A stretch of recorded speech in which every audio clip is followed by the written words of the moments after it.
37절로 45절 말씀을 함께 교독하겠습니다. 조금만 더 마이크가 풍성하면 좋겠어요. 창세기 41장 37절로 45절 말씀을 한 절씩 교독합니다. 바로와 그의 모든 신하가 이 일을 좋게 여긴지라. 바로가 그의 신하들에게 이르되 이와 같이 하나님의 영에 감동된 사람을 우리가 어찌 찾을 수 있으리요 하고 요셉에게 이르되 하나님이 이 모든 것을 내게 보이셨으니 너와 같이 명철하고 지혜 있는 자가 없도다. 너는 내 집을 다스리라. 내 백성이 다 내 명령에 복종하리니 내가 너보다 높은 것은 내 왕좌뿐이니라. 바로가 또 요셉에게 이르되 내가 너를 애굽 온 땅의 총리가 되게 하노라 하고 자기의 인장 반지를 빼어 요셉의 손에 끼우고 그에게 세마포 옷을 입히고 금사슬을 목에 걸고 자기에게 있는 버금술에 그를 태우매 무리가 그의 앞에서 소리 지르기를 엎드리라 하더라. 바로가 그에게 애굽 전국을 총리로 다스리게 하였더라. 바로가 요셉에게 이르되 나는 바로라. 애굽 온 땅에서 내 허락 없이는 수족을 놀릴 자가 없으리라 하고 다 같이요. 그가 요셉의 이름을 사브낫 바네아라 하고 또 온의 제사장 보디베라의 딸 아스낫을 그에게 주어 아내로 삼게 하니라. 요셉이 나가 애굽 온 땅을 순찰하니라. 아멘. 2024년 하나님의 시간표를 바라보라. 2024년 하나님의 시간표를 바라보라 라는 제목으로 하나님 말씀을 전하도록 하겠습니다. 오늘 본문 어제도 지난주도 요셉을 살펴봤지요. 지난주와 오늘 본문을 보면서 하나님이 누구를 사용하시는가를 잘 보셔야 돼요. 하나님이 누구를 사용하시는가. 형들을 사용하지 않았습니다. 보디발을 사용하지 않았습니다. 보디발의 아내 더더욱 사용하지 않았습니다. 또한 술 맡은 관원장, 또 떡 굽는 관원장, 그들도 사용하지 않았습니다. 한 나라의 왕인 바로도 하나님이 사용하지 않았습니다. 하나님이 사용하는 자는 누굽니까? 요셉입니다. 그러면 우리가 요셉처럼 되길 원합니다. 이런 기도 제목은 50점이에요. 맞는 것 같지만 틀린 것입니다. 요셉이 위대한 게 아니라 하나님이 위대하신 것입니다. 그래서 요셉의 최고 가치가 하나님이기 때문에 하나님을 최고 가치에 두는 요셉을 하나님이 사용하신 거예요. 그렇다면 요셉만 사용하는 게 아니라 우리 모두가 하나님을 최고의 가치로 두면 우리 또한 뭐예요? 하나님이 사용하신다라는 것입니다. 그래서 왜 하나님이 날 사용하지 않을까? 왜 하나님이 하나님의 일에 나와 동역하지 않을까 생각해 보면 내 자신을 돌아볼 때 내가 하나님을 최고 가치로 두고 있는가, 내 중심에 두고 있는가 살펴보아야 한다라는 것입니다. 만약에 하나님이 최고 가치가 아니라면 빨리 회개하셔야 됩니다. 빨리 회개하셔야 됩니다. 회개는 유턴입니다. 돌아오는 게 회개입니다. 입으로만이 아니라 내 삶으로 돌아와야 하는 것입니다. 이게 회개예요. 그래서 우리가 하나님이 어떤 사람을 사용하시나 바로 하나님의 최고 가치를 두는 사람을 사용하신다. 지난주와 또 이번 주가 연결되어 요셉을 살펴보기 때문에 이 말씀을 다시 한번 드립니다. 그러면 하나님의 최고 가치를 뒀을 때 하나님이 사용하실 때 요셉이 어떻게 했다고요?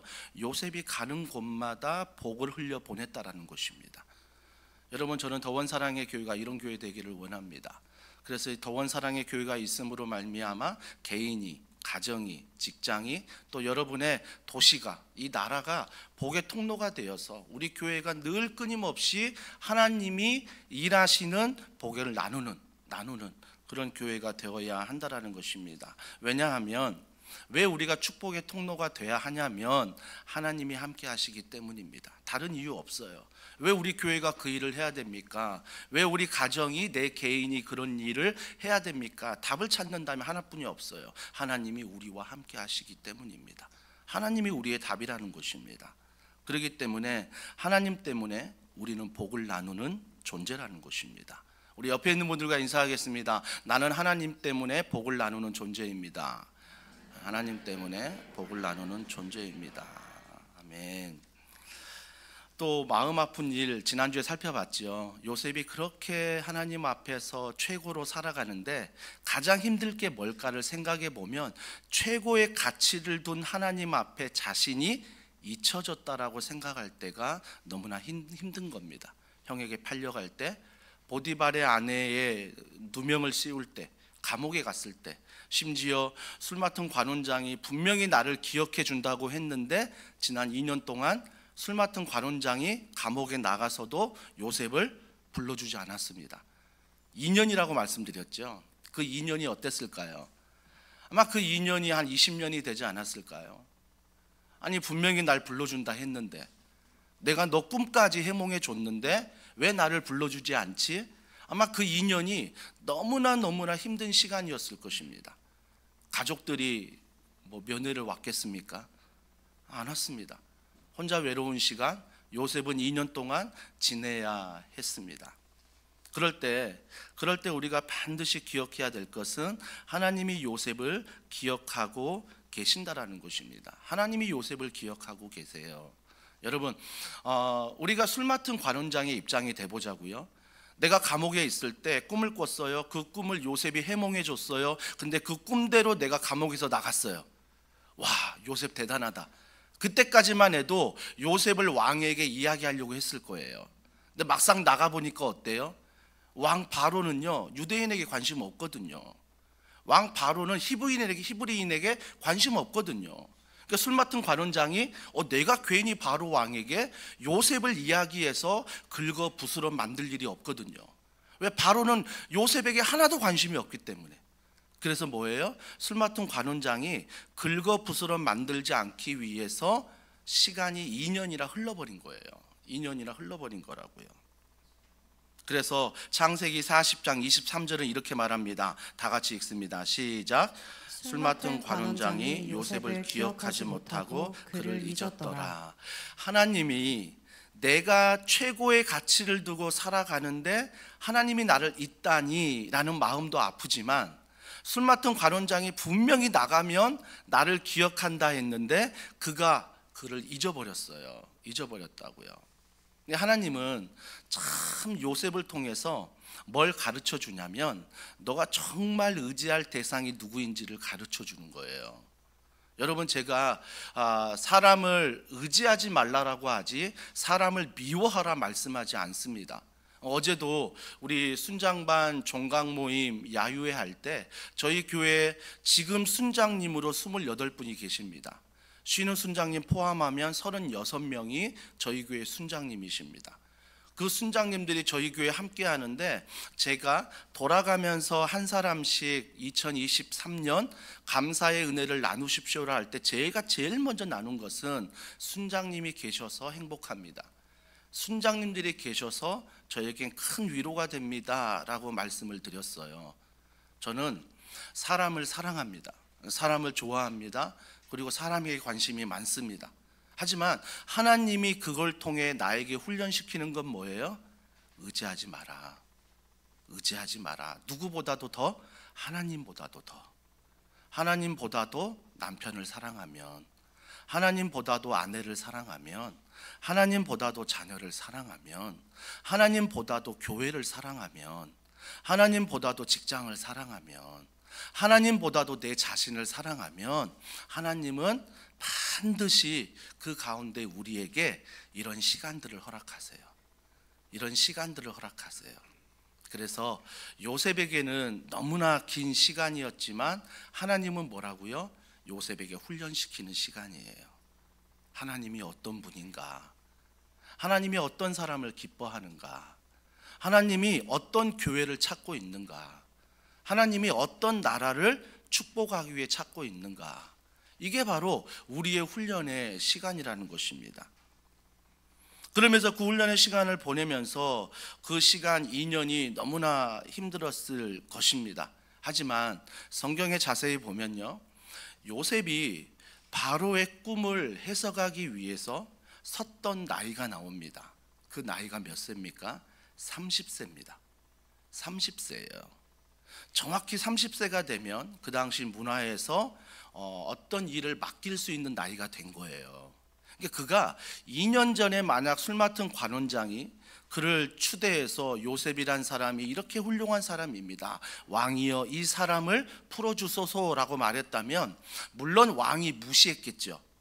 아니 그깟 히브리인 사람이 뭐라고, 네나 꿈 해석했지 나에게 지금 필요 없는 존재야 라고 해서 그 사람을 내쳤을 것입니다. 또 한 가지, 만약 그 요셉이 그 왕으로 말미암아 풀려났다면 28살이었을 것입니다. 28살 때는 그 모든 총리나 어떤 고위 관직을 맡을 나이가 안 되었던 것입니다. 뒤늦게 돌아보면 뭐예요? 30이란 나이에, 하나님이 딱 무언가를 맡을 수 있는 나이에 그를 다시 기억나게 하셨다라는 것입니다. 그를 감옥에서 풀어주셨다라는 거죠. 사랑하는 성도 여러분, 그래서 사람 앞에 잊혀지는 것을 두려워하지 마십시오. 누군가에게 잊혀지는 것을 두려워하지 마십시오. 찬송가 중에 나를 잊지 말아요 있지 않습니까?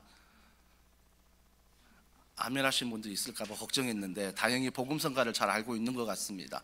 제가 어렸을 때 정말 그 여리고 여린 가수의 나를 잊지 말아요 나 떠난 지금도, 그 노래, 그게 정말 어렸을 때 들었지만 지금도 기억나는 건 뭐예요?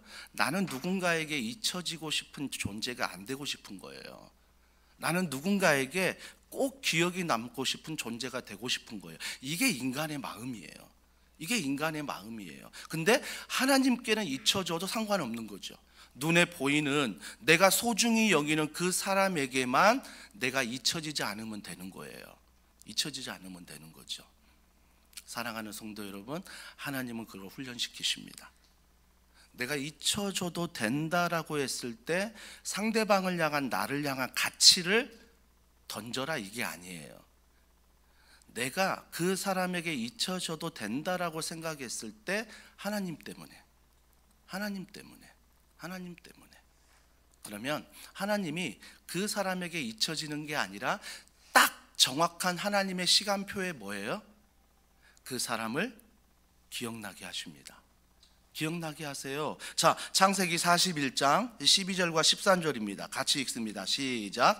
그곳에 친위대장에 종된 히브리 청년이 우리와 함께 있기로 우리가 그에게 말하매 그가 우리의 꿈을 풀되 그 꿈대로 각 사람에게 해석하더니 그 해석한 대로 되어 나는 복직되고 그는 매달렸나이다. 바로가 한나라의 왕으로 꿈을 꾸잖아요. 두 번째 꿈을 꿉니다. 첫 번째 꿈, 두 번째 꿈을 꾸는데 첫 번째 꿈이 뭐였죠? 살찐 암소들이 있는데 갑자기 흉악한 암소들이 다 잡아먹어 버리는 거예요. 풍성한 이삭이 있는데 흉측한 이삭이 다 먹어버리는 거예요. 그러니까 암소 7마리, 이삭 7개가 꿈에서 보였어요. 근데 그 꿈을 술사들이 다 해석하려 하는데 해석하지 못했다라고 나옵니다. 그 당시에 술사들, 그 당시에 말했던 그 모든 고위 관직자들은 점성술과가 많았습니다. 점치는 거죠. 점쳐서 모든 일을 아는 거죠. 그래서 그들이 하나도 그 꿈을 해석하지 못하는 거예요. 그때 술 맡은 관원장이 누구를 떠올려요? 요셉을 떠올립니다. 그때 떠올린 거예요. 잊어버렸거든요. 2년 동안 잊어버렸어요. 그때 떠올리면서 뭐예요? 아, 바로 왕이 꿈을 꿨는데 누구도 해석을 못하네? 내가 감옥에 있을 때 그 꿈을 해석한 요셉을 기억나게 하는 거예요. 기억나게 하는 거예요.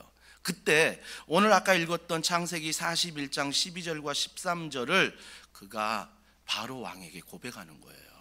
고백하는 거예요. 왕이여, 왕이여, 내 꿈을 정확하게 해석한 사람이 한 사람이 있습니다.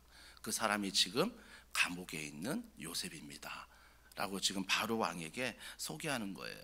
여러분, 이 상황이 아니었다면, 술 맡은 관원장이 아니었다면 요셉이 어떻게 바로 왕에 설 수 있겠냐고요. 이 김현철 목사가 대통령 만날 기회가 몇 번이나 되겠냐고요.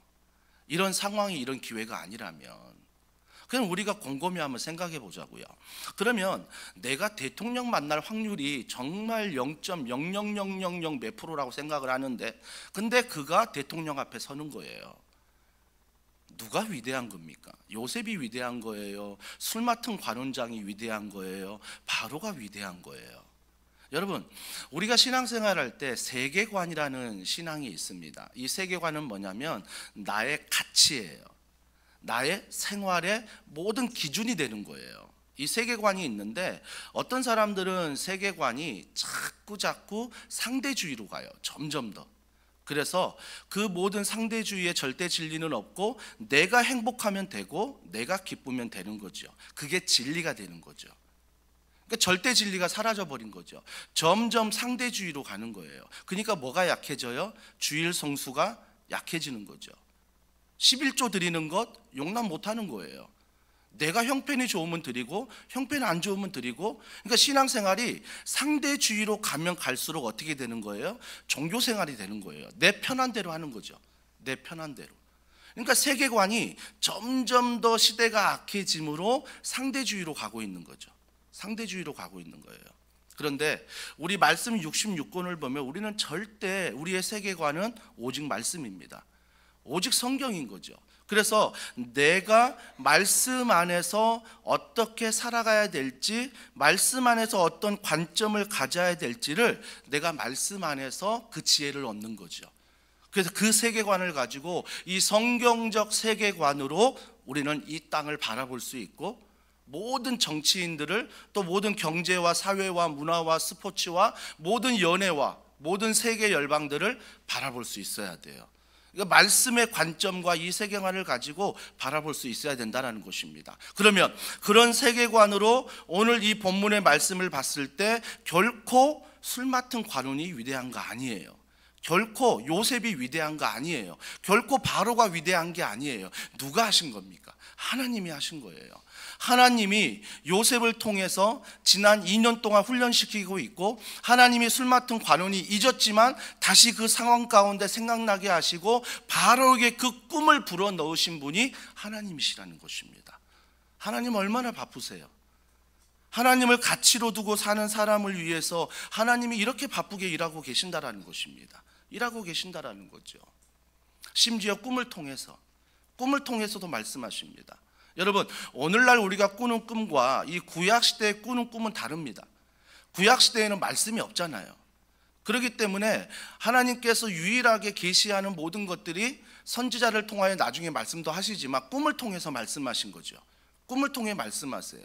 그러니까 꿈을 통해 하나님의 마음을 알려주시고 하나님의 뜻을 알려주셨습니다. 하지만 성경이 신약시대로 흘러가면서 꿈보다는 뭐예요? 말씀입니다. 성령이 이 땅 가운데 오셔서 성령이 우리 마음속에 말씀을 깨닫게 하시잖아요. 그러니까 성령께서 신약시대에 오면서 우리에게 꿈은 말씀인 거죠. 말씀인 거죠. 근데 그 당시에 하나님의 마음을 알고자 하는 그 모든 것들이 꿈으로 나타났기 때문에 이 꿈 가운데 하나님이 역사하신 것입니다. 근데 하나님이 주신 꿈을 아무도 해석하지 못하는 거예요.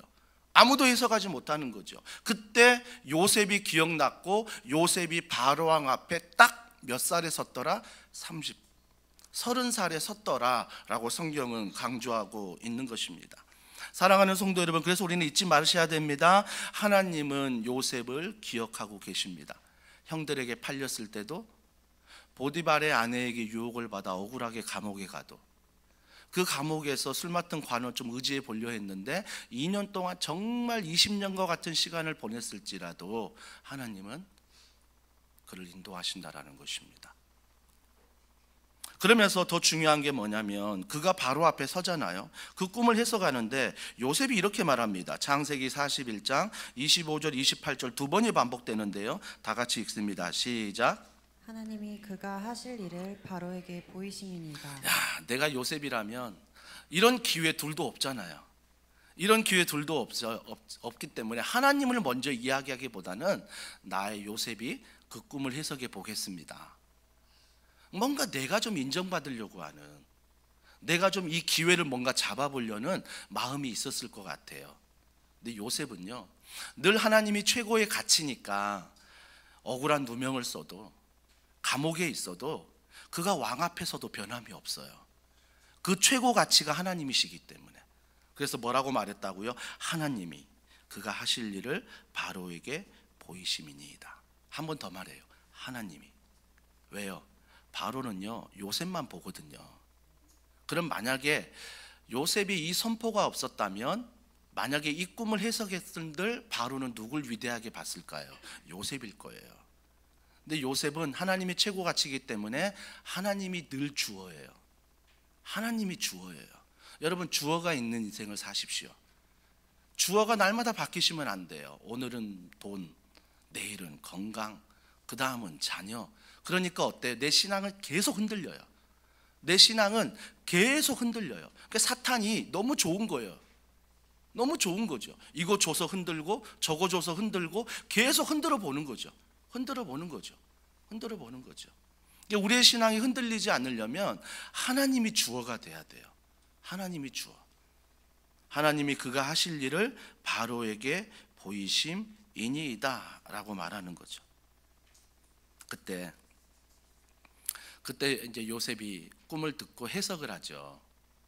왕이시여, 당신이 암소 7마리가 흉악한 암소 7마리 나타나 잡혀먹는 이유는 풍성한 이삭 7줄기가 흉악한 이삭 7줄기가 나타나 잡아먹는 이유는 왕이시여, 앞으로 7년 동안 풍년이 들 것입니다.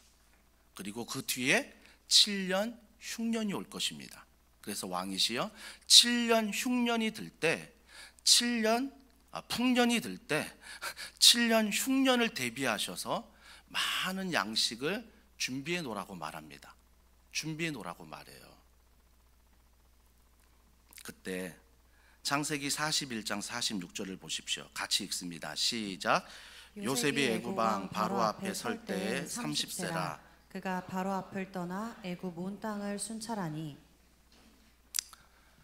하나님을 높인 요셉인데 바로가 그를 높여요. 바로가 그를 높인다고요.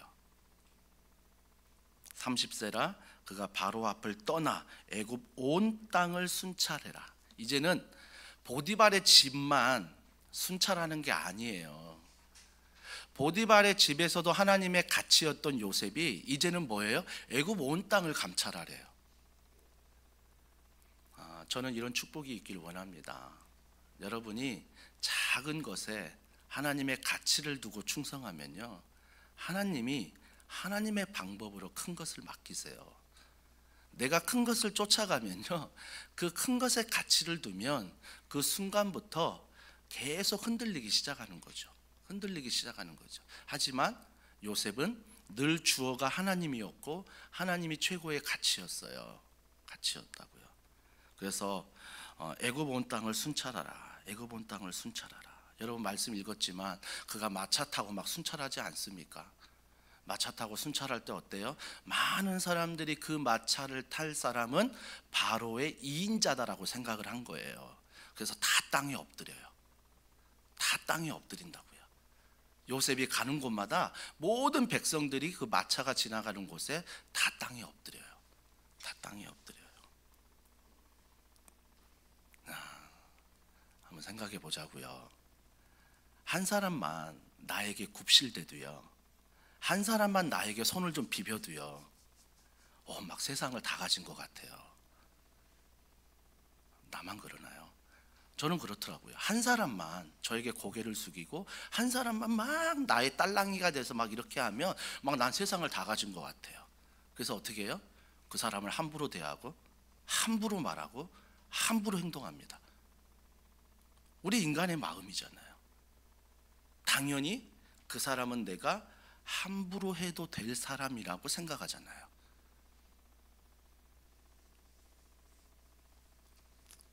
만약에 함부로 해도 될 사람 누군가가 생각난다면 우리는 회개해야 돼요. 하나님이 한 영혼도 함부로 하지 않았어요. 예수님이 한 사람도 함부로 하지 않았어요.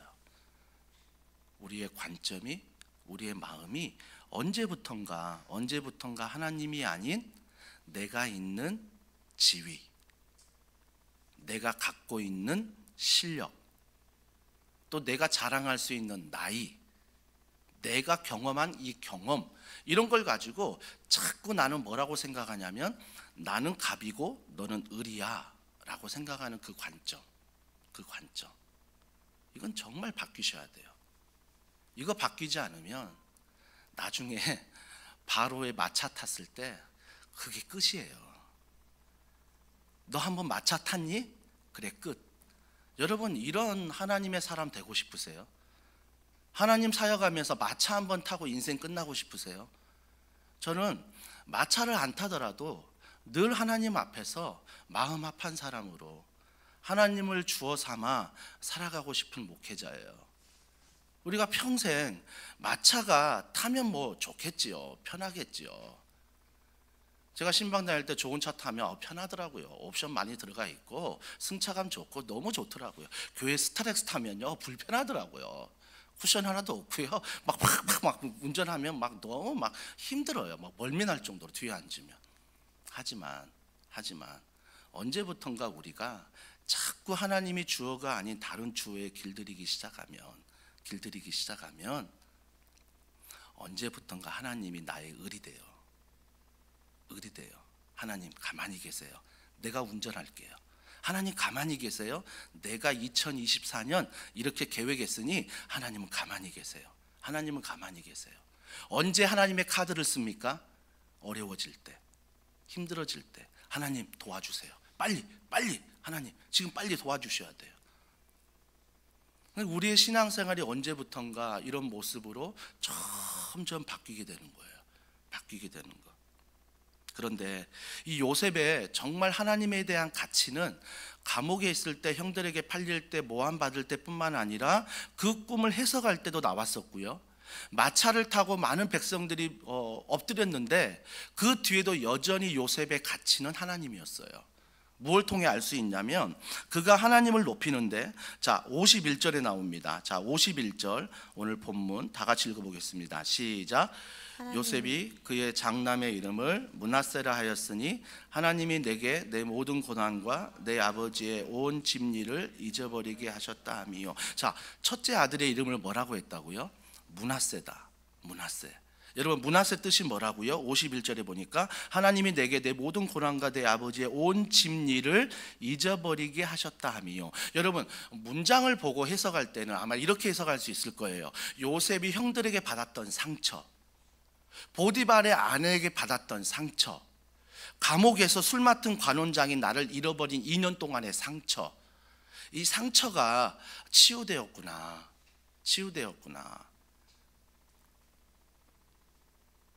51절만 보면 이걸 잊어버렸구나 라고 생각할 수 있어요. 우리가 잘 알잖아요. 내 상처받은 거 잘 치유 안 되잖아요.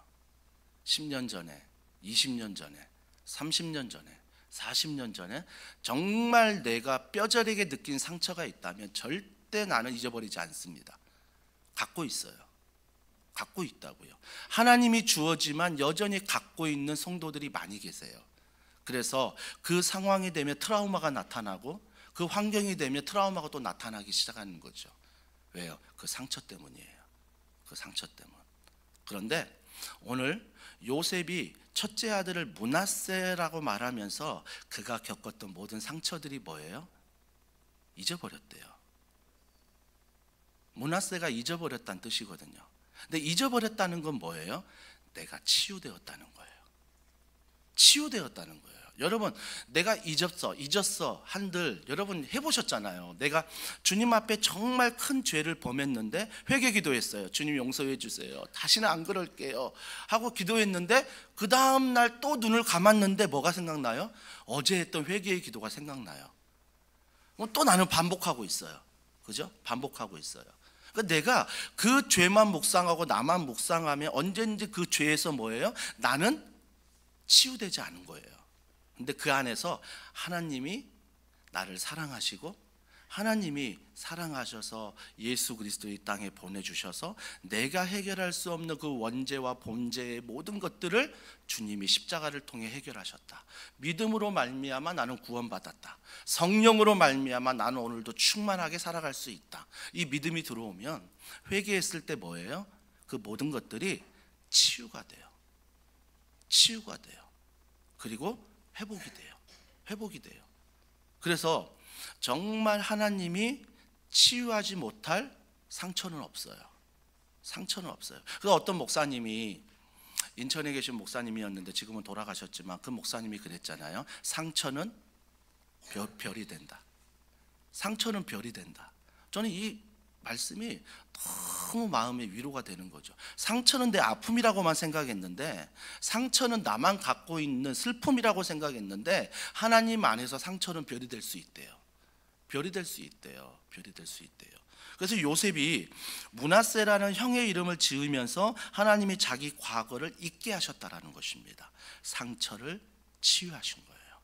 치유하신 거예요. 근데 두 번째 아들의 이름을 지어요. 자, 52절 다 같이 읽습니다. 시작. 차남의 이름을 에브라임이라 하였으니 하나님이 나를 내가 수고한 땅에서 번성하게 하셨다 함이었더라. 치유만 하신 게 아니에요. 뭐라고요? 번성하게 하셨다. 번성하게 하셨다.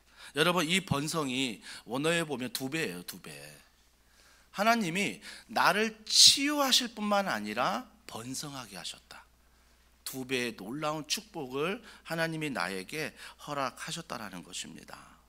사랑하는 성도 여러분, 저는요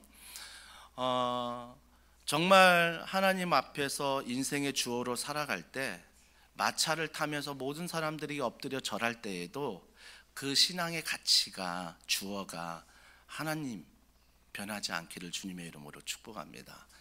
그래서 요셉은 언제나 변함이 없어요.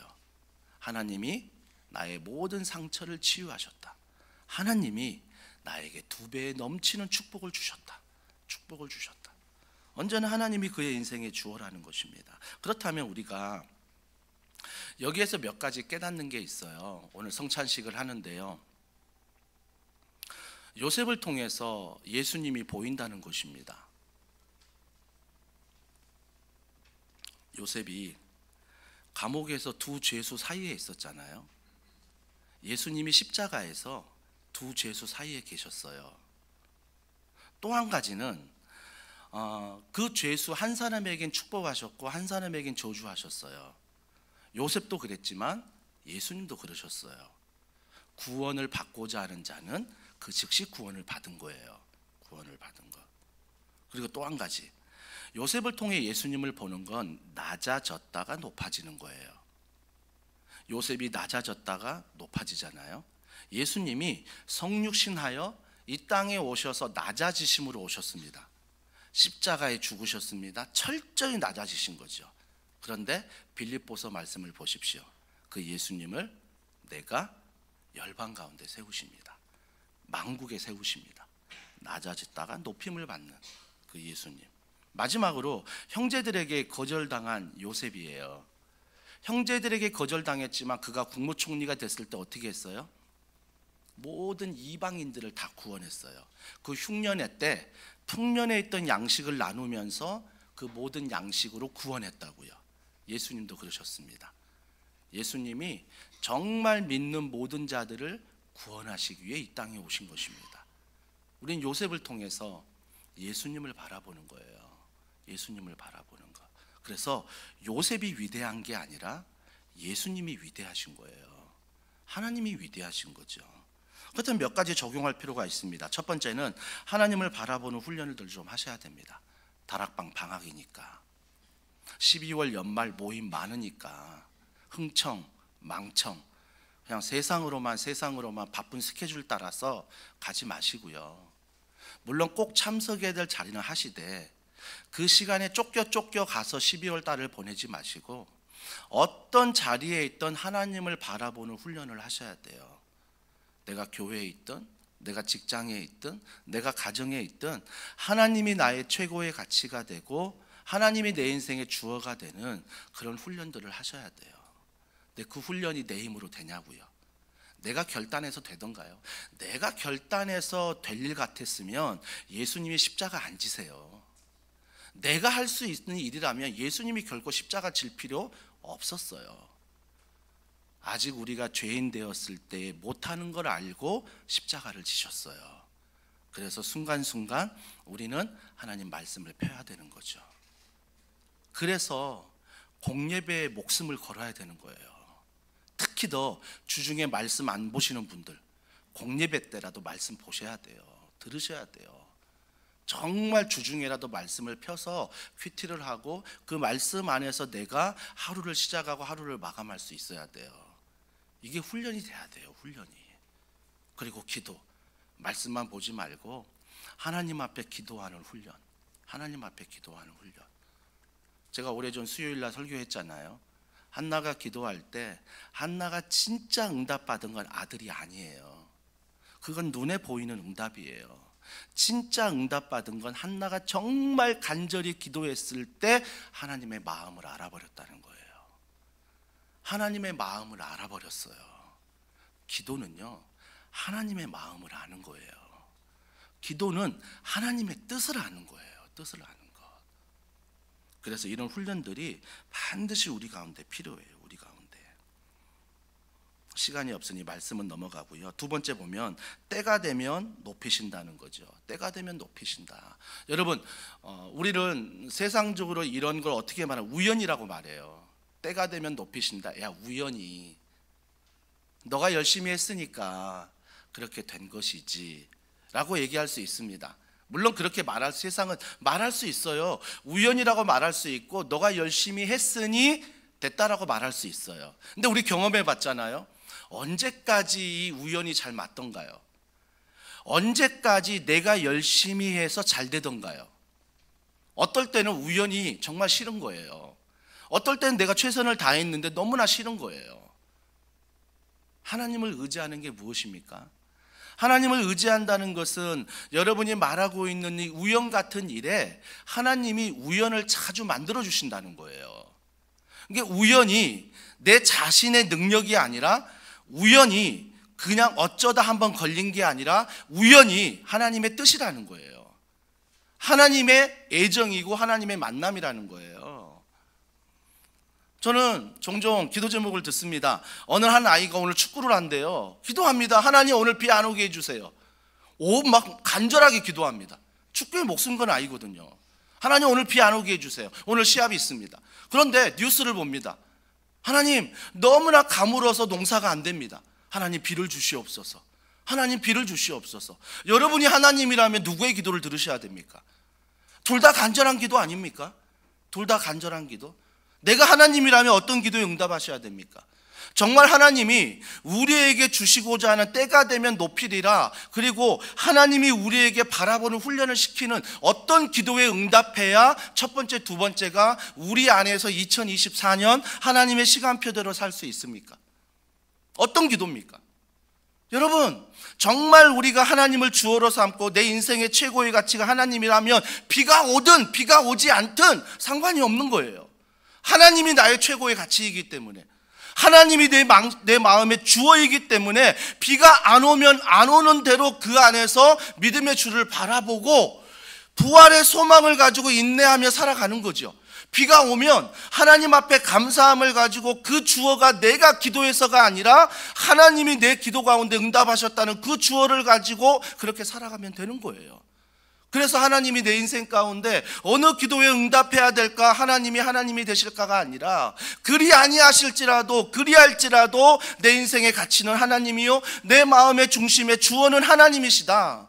오늘 제자만 모이지만 인생의 정말 주재권은 하나님이시다. 이거 내놓지 않으면, 이거 내가 하나님 앞에 바로 서지 않으면 정말 내 자신은 매일매일 흔들리는 거예요. 2024년 전망, 경제 뭐 다 살피셔야 됩니다. 다 보셔야 됩니다. 근데 정말 2024년만 어렵겠습니까? 아니 그전에는 안 어려웠습니까? 다 어려워요. 힘들어요. 하지만 우리가 그런 경제와 정치와 사회와 이 모든 것, 제가 요즘 열심히 공부하고 있습니다. 책 읽으면서 세미나 들으면서 우리 아내가 알 거예요. 정말 제 책상 위에 노트북 딱 한 권 펼자리 놔두고 다 책이에요. 정말 공부하고 있습니다. 2024년에 대해서 어떤 분은 2050년을 벌써 얘기하고 있습니다. 그런 책들을 보면서 세미나를 들으면서 정말 저에게 하나님 통찰력을 달라고 공부하고 있습니다.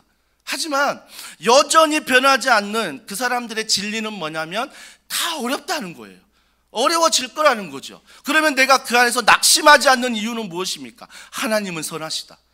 하나님은 그 어려운 가운데에서 하나님은 경제가 회복된들, 경제가 회복되지 않는들, 이게 아니라 내 마음의 중심이 어디에 있고 내 인생의 주어가 어디에 있는지에 관심이 있는 거죠. 관심이 있는 거죠. 그렇기 때문에 2024년을 계획함에 있어서 우리 사랑하는 더원사랑의 교회 성도님들 공부 많이 하십시오. 세미나 많이 들으시고요. 많은 사람들과 이런 이야기를 나누십시오. 하지만 마지막의 결정은 하나님의 마음으로, 하나님의 마음으로, 믿음으로 하십시오. 믿음으로. 믿음만 제가 지금 말씀드리는 거 아닙니다. 충분히 내가 준비하고 충분히 내가 공부하고 이 모든 걸 한 다음에 하나님 중심으로 결정하고 하나님이 뜻하신 곳에 결정하는 저는 그런 더원 사랑의 교회가 2024년이 되기를 주님의 이름으로 축복합니다. 하나님이 때가 되면 높이신다는 것은 내 성품을 만지시는 거예요. 너 그 개꼬라지 내가 다 다스리는 거예요. 너의 분노 하나님이 다 다스리는 거예요. 너의 욱하는 성질 하나님이 다 다스려요. 그때 내가 다 깨지는 거예요. 그리고 믿음이 자라나는 거죠. 내 성품과 내 모든 분노, 기질 다 사라지고 믿음이 자라나는 거예요. 믿음이 자라나는 시간.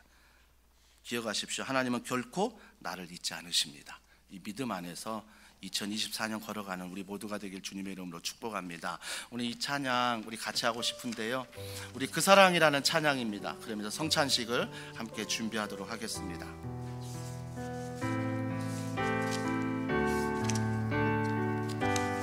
아버지 사랑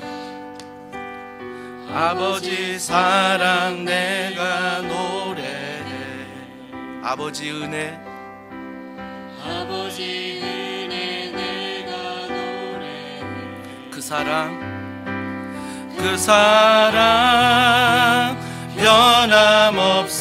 변함없으신 거짓 없으신 성실하신 그 사랑, 상한 갈 때 꺾지 않으시는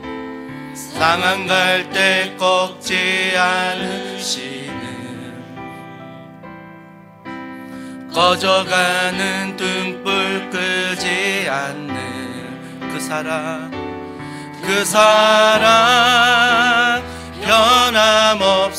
변함없으신 거짓 없으신 성실하신 그 사랑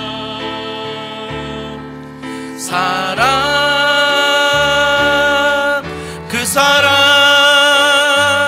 날 위해 죽으신 날 위해 다시 사신 예수 그리스도 다시 오실 그 사랑 죽음도 생명도 천사도 하늘의 어떤 권세도 끊을 수 없는 영원한 그 사랑 예수 영원한 그 사랑 예수. 우리 시간에 기도합니다. 기도할 때 우리가 성찬을 대할 텐데 먼저 이 예식에 참여하기 전에 하나님 앞에 내 최고의 가치를 두지 않는 것들, 하나님의 인생 가운데 내 주어가 되지 않는 다른 것들 이 시간 회개합니다. 주님, 이 시간 내 마음에 최고의 가치가 되게 하소서. 내 인생의 주어가 되게 하여 주시옵소서. 이런 십자가의 놀라운 은혜를 이 성찬 예식을 통해 부어달라고 우리 시간에 합심해서 함께 기도하시겠습니다. 하나님을 찬양하며 하나님을 사모하며 하나님을 바라보며 하나님을 의지합니다. 주님께서 우리 가운데 말씀하셔서 하나님 우리 가운데 주시는 놀라운 은혜, 정말 그 은혜와 사랑을 날마다 기억하게 하시고 그 사랑과 은혜가 아니고서 우리 마음의 중심이 우리 인생의 주어가 하나님 아닌 다른 것들이 되지 않도록 언제나 그 사랑 안에서 오늘도 우리가 이 예식에 참여하며 그 사랑 앞에서 오늘도 감사하며 걸어가는 귀한 예식 되도록 하나님이 축복하여 주시옵소서. 하나님 아버지, 아직 내가 죄인 되었을 때 나를 사랑하셔서 십자가를 통하여 부활을 통하여 내 죄의 문제를 해결하시고 정말 인생 가운데 죽음이라는 그 두려움 속에 살아갈 수밖에 없는 나를 부활의 소망을 주셔서 오늘도 이 부활로 말미암아 소망을 가지고 2023년 2024년 또 계획하며 살아갈 수 있는 은혜 주신 것 감사합니다. 이 성찬예식을 통하여 그 은혜를 주신 그 십자가의 은혜를 다시 돌아보게 하시고, 내가 철저히 내 마음의 중심의 가치가, 내 인생의 주어가 하나님이 아님을 회개하며 다시 한번 주님 앞으로 돌아서는 결단의 시간 될 수 있도록 성령님 도와주시고 성령님 함께하여 주시옵소서. 모든 것 믿고 감사드리며 예수님의 이름으로 기도합니다. 아멘. 고린도전서 11장 23절과 24절입니다. 내가 너희에게 전한 것은 주께 받은 것이니 곧 주 예수께서 잡히시던 밤에 떡을 가지사 축사하시고 떼어 이르시되 이것은 너희를 위하는 내 몸이니 이것을 행하여 나를 기념하라 하시고.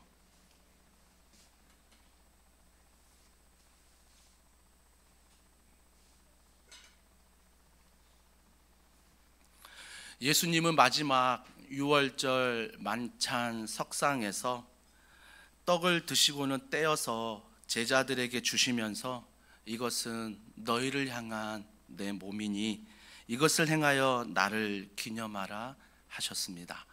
우리가 그 예수님의 말씀을 기억하면서 그 십자가의 놀라운 은혜를 이 성찬 예식을 통해서 다시 한번 기억하고 감사하는 시간이 되었으면 좋겠습니다. 특별히 오늘 예식은 질서상 세례교인 또 입교 교인까지만 이 세례식에 참여할 수 있도록 여러분이 함께해 주시면 감사하겠습니다. 우리 이 시간 함께 분병하도록 하겠습니다.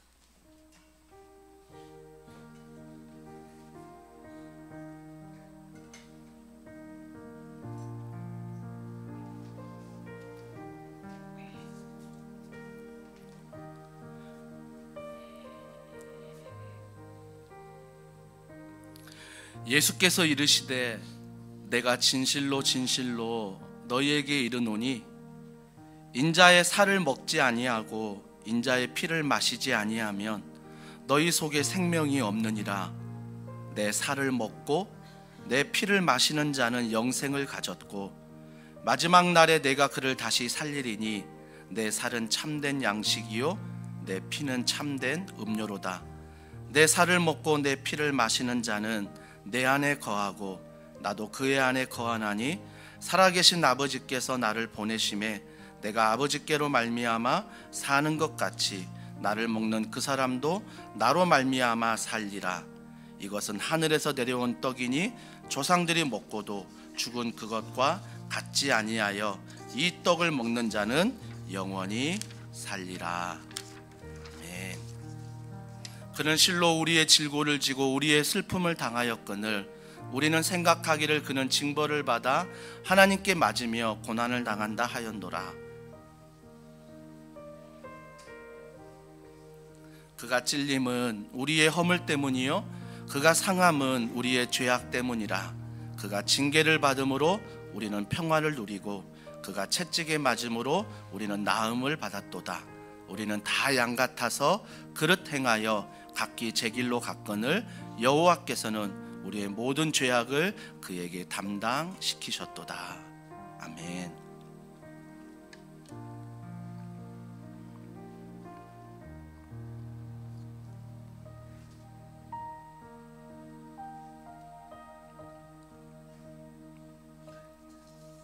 식후에 또한 그와 같이 잔을 가지시고 이르시되 이 잔은 내 피로 세운 새 언약이니 이것을 행하여 마실 때마다 나를 기념하라 하셨으니 너희가 이 떡을 먹으며 이 잔을 마실 때마다 주의 죽으심을 그가 오실 때까지 전하는 것이니라. 아멘. 떡을 드신 분은 한 분도 빠짐없이 잔을 받으신 후 기도하고 드시기를 바랍니다. 우리 이 시간 분잔하시겠습니다.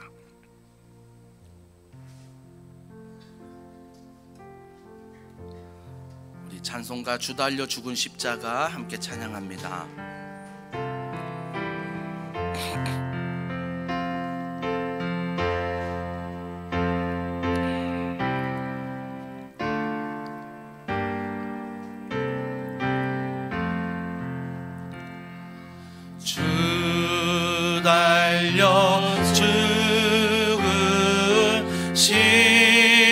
십자가 우리가 생각할 때에 세상에 속한 욕심을 헛된 줄 알고 버리네. 죽으신 구주 나에게는 사랑을 알게 하소서.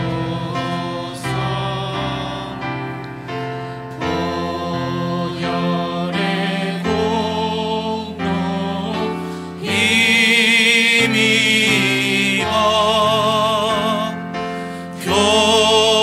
교만한 마음을 버리네. 못 박힌 손발, 못 박힌 손발 보니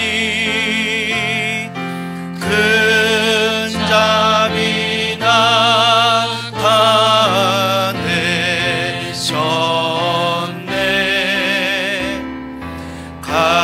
가시로 만든 면류관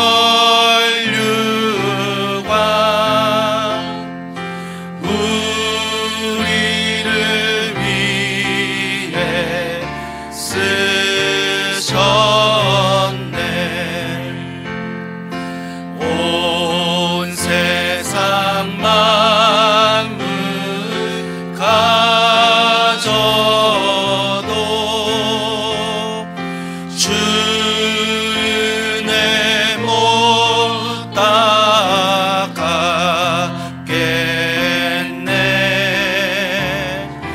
놀라운 사랑 받은 나 몸으로 제물 삼겠네. 기도하시겠습니다. 하나님 아버지, 참 감사합니다. 십자가에 죽기까지, 그 피 한 방울을 다 쏟기까지 나를 사랑하신 주님, 나를 자녀 삼아 주신 주님, 그 은혜 평생 기억하며 내 모든 상처를 치유하며 하나님의 복을 누리는 통로가 될 수 있도록 사랑하는 더원 사랑의 교회 성도 한 사람 한 사람을 축복하여 주시옵소서. 하나님, 내가 어찌 내 행위로 모든 걸 갚을 수 있겠나이까? 하지만 내 마음의 가치가 하나님이요, 내 마음의 인생의 주어가 하나님이 될 수 있도록 이번 한 주간 성령님 도와주시고 성령님 함께하여 주시옵소서. 이 시간 이 마음을 담아 귀한 예물 드립니다. 여러 모양으로 하나님 앞에 제목으로 드리오니 하나님 기뻐 받으시고 이 예물이 흘러가는 곳에 하나님의 가치가, 하나님의 은혜가 흘러가게 하여 주시옵소서. 드리는 손길마다 하늘의 복으로 땅의 기름짐으로 축복하여 주옵시고, 드리지 못하지만 여전히 사업장의 어려움으로 함께 예배하지 못하는 환우들이 있습니다. 하나님 찾아가 주시고 그 사업장을 믿음 안에 일으켜 주시고 그 환우들을 믿음 안에 치유하여 주시옵소서. 유학 중인 자녀들, 군에 있는 자녀들, 더원 사랑의 교회 모든 다음 세대 청년들을 성령 안에 붙들어 주셔서 그들이 2024년 하나님의 시간표, 하나님의 비전을 가지고 나아가게 하여 주시옵소서. 모든 것 믿고 감사드리며 예수님의 이름으로 기도합니다.